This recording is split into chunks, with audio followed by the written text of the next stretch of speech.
Thank you for joining me for this episode of God Talk.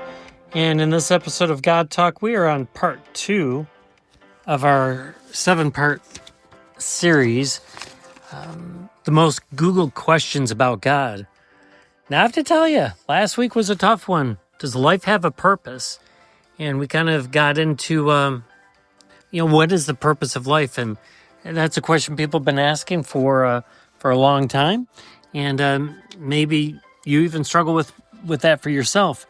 For being the most Google question that people ask about God, kind of thought like it'd be a pretty popular one in terms of a topic for people to listen to. But I have to tell you, I have like 40% more from the week before listens in terms of writing your own obituary. So glad that my listeners to this podcast aren't concerned about what their purpose in life is.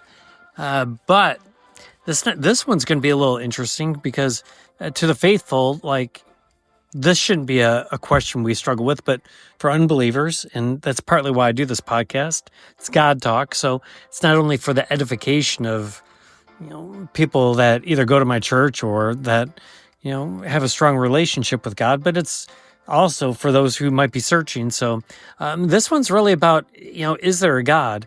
And we, as Christians, we know the answer to that. So maybe what I'm going to call it when I post it is, how can we be certain there is a God? And the question is can we be certain? And you might be sitting there like, I'm convinced of it. Well, okay, good. And we want, we want and hope people have that kind of certainty in terms of their faith. But the question is can God be proven? And the answer is no, actually he can't. He can't be proven. But here's what can be proven. So as you're dealing with people, we all have family members, we all have friends who aren't believers. And there's some people who are just absolutely against it. And for most, it's just that they don't feel strongly one way or the other. There's no compelling evidence as to why there is a God. And so, you may struggle at times, and is there something you can say that can help push them over the edge that they might become a believer, right? We all know people like that. So can God be proven? No. But here's what can be proven. There are 2 different faith systems. And the faith system number 1 is faith system number 1 is that life just kind of began. How? Well, don't have, there's no answer to it. It can't be answered. It's a faith system. So listen, if you're just all out naturalist, evolutionist, somehow this just happened and started to happen and one thing turned into another, you still have to come up with the answer of where'd you get something from? Where's the initial something from? So it's a faith system. It can't be proven. So even the scientific explanation is a faith system. Now, the other side is a faith system as well. That is, there's a God, and he created all things. And then the question is, where did God come from? And the answer is,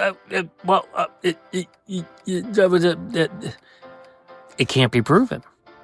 We can't say, where did God come from? So I can't prove to you, and you can't prove to anyone that there is a God, but we can prove that there's 2 faith systems, neither of which can be proven. One is it just kind of happened. Somehow you get something from nothing. The other is God's the one who gives you something from nothing. It answers that question of how you get something from nothing, but it ultimately doesn't answer the question of where do you get God. If you were in my Wednesday night Bible class, it was Christian apologetics, and a lot of it had to deal with, just kind of how you can prove not prove, but be certain that there is a God. And so if this is something you're interested in and you weren't in my Bible classes last time, I encourage you to look up Frank Turek. He does a pretty good job with it. He's not perfect, but he does a pretty good job with, trying to, from a philosophical and rationalistic and logical perspective, as much as you can prove God, but he can't prove God. But the title of his book is, I Don't Have Enough Faith to Be an Atheist. And so this is the deal. Like, you've got to have faith. You have to have faith to believe that there's a God, and then you have to have faith to believe there's an atheist. But the reality is you have to have more faith. You have to have more faith to be an atheist than what you do to believe that there's a God. Because in the end, how do you get something from nothing? That just nothing works that way in the natural world. So we have to look at someone outside of the natural world that gives us that. And that's the only way that you can really explain and understand how you do get something from nothing. That something outside of nothing is the one who gives it. And so, like, even scientists will recognize that space, time, and matter all come into existence at once. It's the Big Bang. The time before, there was nothing, but in that moment, and they can, like, scientifically see that there was a time when there wasn't any of that, and then all of a sudden there was a time where it was, and then it expands out, and so they recognize that. The question is how does that happen when there was a time in which there wasn't space, time, and matter?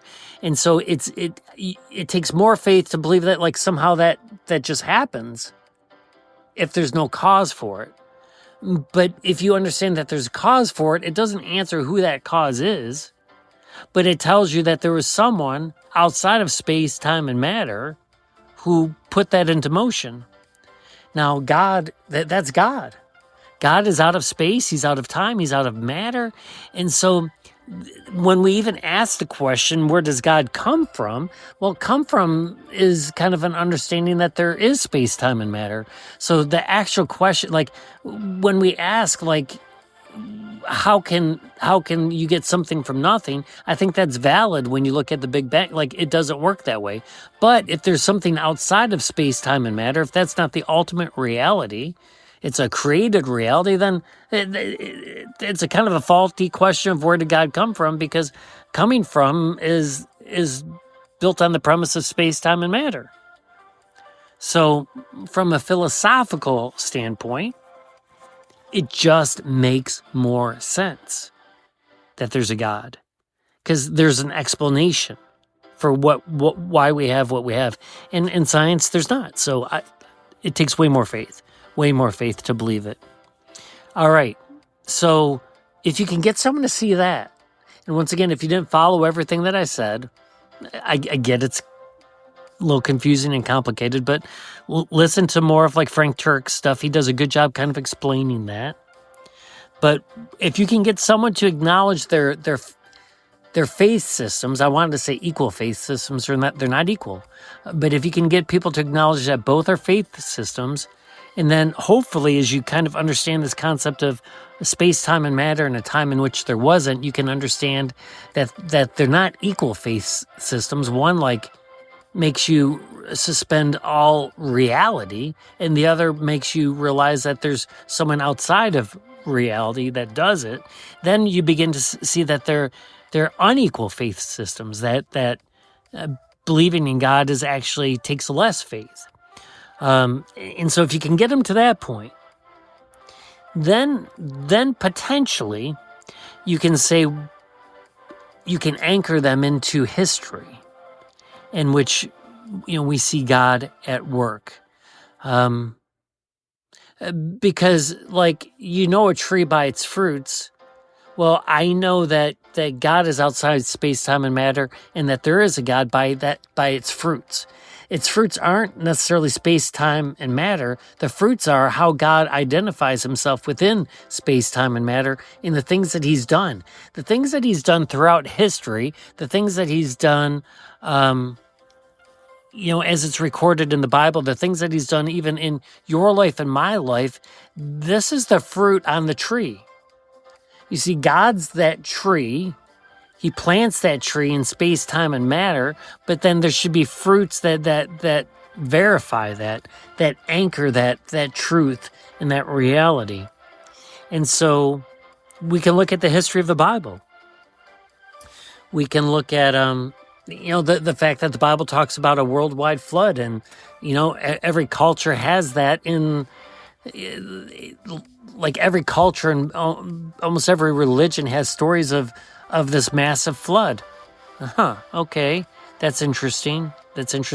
We look at where life is said to exist in the Bible, and we see that science kind of has that kind of northern Africa, the Mesopotamia, the cradle of civilization, like that matches with the Bible. Science isn't saying that life started in China or North America. They don't say that. They say it where the Bible shows it to have begun, even though we don't know exactly where the Garden of Eden is. I mean, from that point out, like there's even like some of the rivers,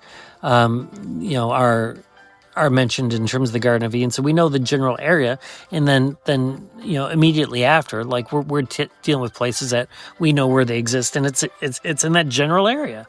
So you've got the history of the Bible in terms of creation, where mankind began. That fits with what we know from science. The flood, there's evidences of floods, massive flooding in many parts of the earth. Evidence of that can be seen, and so that's also like found not only in Christianity but like in all kinds of oral traditions in different cultures.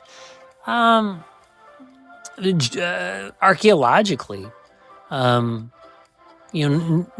only just like early man, like Tower of Babel and things of that sort. Like archaeologically, we see the ziggurats and like the different things that are mentioned in terms of the Tower of Babel, but we also archaeologically, after that, Israel's history. Israel in the Promised Land. We have documentation of King David. Like from the time that man starts recording himself, like we can prove this in history. So we have the history of the Bible. Like someone didn't just make this stuff up. This isn't a story of like some mythical fairy tale, like whatever creature that there's no evidence for it. Like pretty much everything that's found in the Bible historically can be documented. Even like Sodom and Gomorrah and the sulfur balls, and I mean you can research all that stuff yourself. Like that stuff's rooted in real history. Then you have the real history of Jesus. And when I say the real history of Jesus, like Jesus is not only the central figure of all of history, by which BC is separated from AD. Like our calendar system and the calendar system of the world is based upon Jesus. He's forever like changed and has been the most influential figure on the face of humanity. But there's proof for him. There's proof for him in that, like, the enemies of him that didn't even believe that he was the Messiah, like, we have recorded documentation of him being mentioned, like, by historians in his day and shortly after. We have proof for Jesus. We have proof for Jesus historically that his followers believed he was raised from the dead, and, like, his body wasn't in the grave. Like, it was no longer there. Like, So we start with this kind of basic philosophical argument for God, and it takes way more faith to be an atheist. Then we kind of can move into the credibility of the Bible, and that much of it if not all of it, can be documented archaeologically in history. And then we have this person of Jesus who's impacted the world more than any other person in human history, by which we even understand our calendar, like life before Jesus and life after Jesus. And then, we have our own personal testimony. And the Bible says that we've always got to be willing to give an account for our faith. And I think this is sometimes where we fall short as Christians. Now, I'm not saying that this is going to seal the deal. If you've got friends that don't believe in God, that this is going to be the ultimate proof. This is the ultimate proof for me. I mean, faith is believing without seeing, but as you encounter Christ in your life, all of a sudden you do see, because God works in it. And if you've listened to enough of these podcasts, or you've listened to me at times, I've got at least 6 to 7 or 8 crazy encounters with God that can't be explained through any rational means. Not to mention the dozens and hundreds of smaller things where you might write down as coincidences and stuff like that. But I'm not even talking about that. I'm talking about just major kind of miracles. You can't explain them. So I have that testimony in my life, which is built upon the knowledge of who Jesus was and the belief that Jesus was real, built upon the fact that the Bible's real, built upon the fact that it's way more believable that there's a God rather than this stuff kind of somehow happens on its own without a cause. And so for me, the testimony is that can ever be taken away and that can never be shaken. And so, first of all, as you're dealing with others in your life that maybe question whether or not there's a God, it's got to start with the philosophical. That one is just way more easy to believe and to understand than the others. Then you just got to know the Bible. You got to know the history. You got to know the archaeology. You got to spend a little time to learn this. If it matters enough to you, if your cousin goes to heaven, if it matters enough to you that your spouse goes to heaven or your kids go to heaven, it might be worth a little bit of time, maybe taking a class on it. I mean, you can take online classes and everything. Educate yourself on the subject, because people make claims against the Bible all day long, but they're talking through their backside. They're just saying things because they heard someone else that says something, and everything is so removed from reality. Just today, someone had sent me a video of claiming Elon Musk kid came on this talk show and was giving testimony to Jesus. And as I'm listening to it, because this person wanted me to listen to it, it was 20 minutes long, I'm like, first of all, I'm like, why am I listening to an AI voice describe this? And why isn't there the video clip of the actual event? I mean, just kind of a basic question. So I was actually trying to put together my sermon notes for Sunday for my secretary as this is being played. And I finally just paused it. Actually, I didn't pause it. It was still playing. And on my desktop computer, I Googled it to see if it was true. And I got to Snopes and it's not true. I sent it back to the person who sent it to me, and they were just mad about it, right? Because they believed it. People put false claims out there all the stinking time. And we just believe it and listen to it. So people make false claims about the Bible. People make false claims about God. People make false claims about science. People and you and I, I don't. You know what? I always say you and I, because I try to include myself in this all the time, but I am a skeptic. I do not pass that junk around unless I can verify it, almost always. I'm sure I've been scammed a few times. But in general, seeing is believing. I would have made a great, great, great doubting Thomas, right? But you know what? It serves me well in this day and age in which people talk out of their backside all the time. And most of y'all listening probably just suck it in and believe it in and just follow it. Oh my gosh, we do it with politics all the time. We do it with whatever narrative that we want. to believe and to listen to, it's like we're just hoping it to be true, so we just accept it, right? We live in this loop of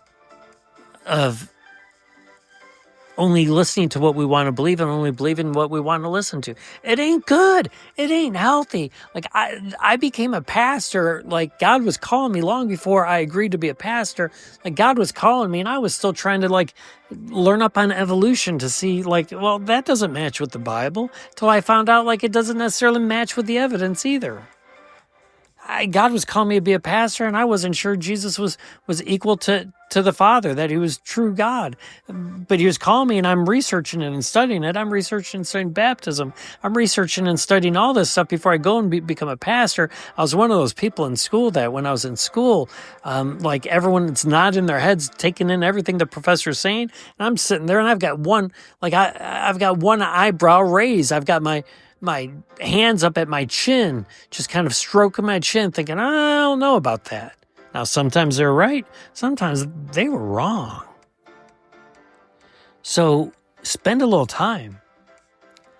Learn true history. Learn the history of the Bible. Study archaeology, biblical archaeology. Study about Jesus and the history of Jesus. Educate yourself. And then, encounter God.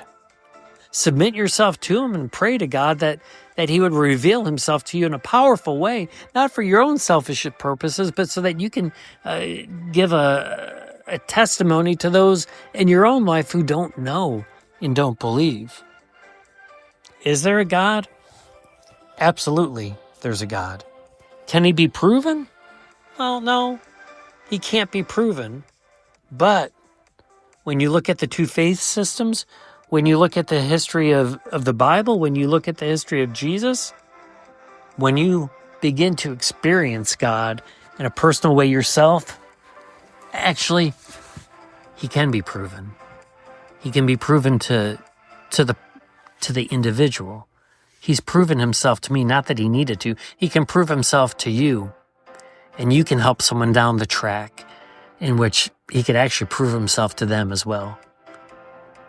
I thank you for joining me for this episode of God Talk. We're going to tackle another difficult question next week. We're going to talk about, why does God allow pain and suffering? I've talked about that a lot, kind of passionate on that one. Looking forward to talking to it again. God bless you. Have a wonderful day, and I look forward to talking to you next time.